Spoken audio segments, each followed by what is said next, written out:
आज शंघाई सहयोग संगठन के नेताओं की शिखर बैठक हो रही है, जिसकी मेजबानी करते हुए पीएम मोदी ने सीमा पार आतंकवाद को लेकर इशारों में पाकिस्तान पर हमला बोला।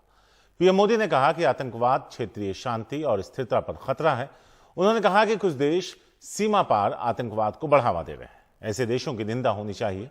पीएम मोदी ने कहा कि किसी भी रूप में आतंकवाद को बर्दाश्त नहीं किया जाना चाहिए।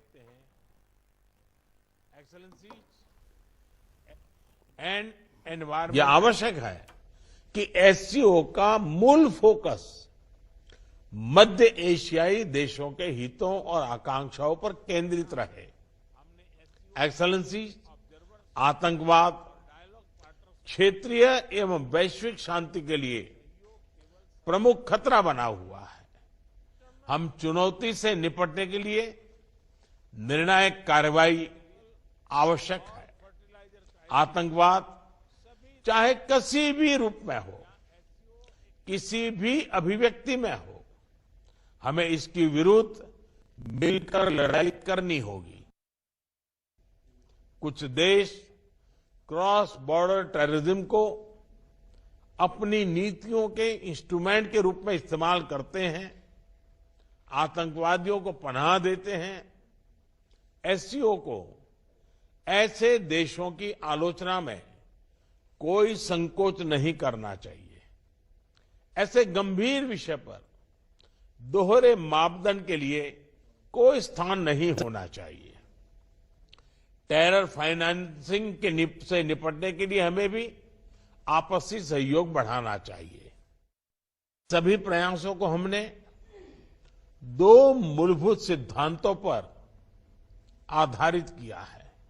पहला, वसुधैव कुटुंबकम, यानी पूरा विश्व एक परिवार है।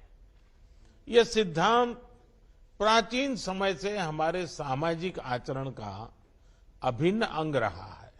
और दूसरा, सिक्योर, यानी security, economic development, connectivity, unity, respect for sovereignty and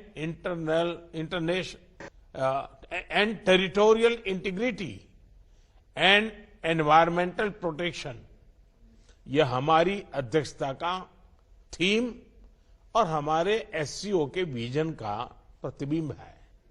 प्रधानमंत्री ने जिस तरीके से आतंकवाद पे जोर दिया है और बिना नाम लिए क्रॉस बॉर्डर टेररिज्म का, देश का नाम लिए बगैर क्रॉस बॉर्डर टेररिज्म की जो बात की है, वो सीधा सीधा इशारा जो है वो पाकिस्तान की तरफ है। तो प्रधानमंत्री ने अपने संदेश में ये साफ तौर पे कहा कि ऐसे देशों को हतोत्साहित किया जाना चाहिए, उनकी कड़ी आलोचना से बाज नहीं आना चाहिए। दूसरी बात ये भी है कि कनेक्टिविटी की उन्होंने बात की और क्षेत्रीय जो अखंडता है उसकी भी बात की। तो ये जो इशारा है वो चीन की तरफ है, क्योंकि जिस तरीके से एलएसी पर चीन जो है वो लगातार अग्रेसिव रहा है और उसने जो चाहे वो 1993 के या 96 के समझौतों के अलग जाकर उसने वहां पे अपनी कारस्तानी की है। तो इस मुतल्लिक भी प्रधानमंत्री ने एक संदेश देने की कोशिश की और कनेक्टिविटी को भी एक बड़े मुद्दे के तौर पे उन्होंने उठाया। जिस तरीके से चाइना जो है वो साउथ चाइना सी में अपना वर्चस्व, अपना दबदबा कायम करने की कोशिश में रहा है, उसको लेकर जो दुनिया के कई सारे देश जो हैं वो उसकी मुखालफत करते रहे हैं। जो क्वाड जैसा एक जो संगठन है वो भी बनाया गया, एक ब्लॉक बनाया गया है। ऐसे में एससीओ के फोरम से कनेक्टिविटी की बात करना और इसके जरिए दुनिया के देशों को आपस में जोड़ने की बात कर प्रधानमंत्री ने एक और बड़ा संदेश देने की कोशिश की है। तो प्रधानमंत्री का ये भाषण हो गया, शुरुआती भाषण था।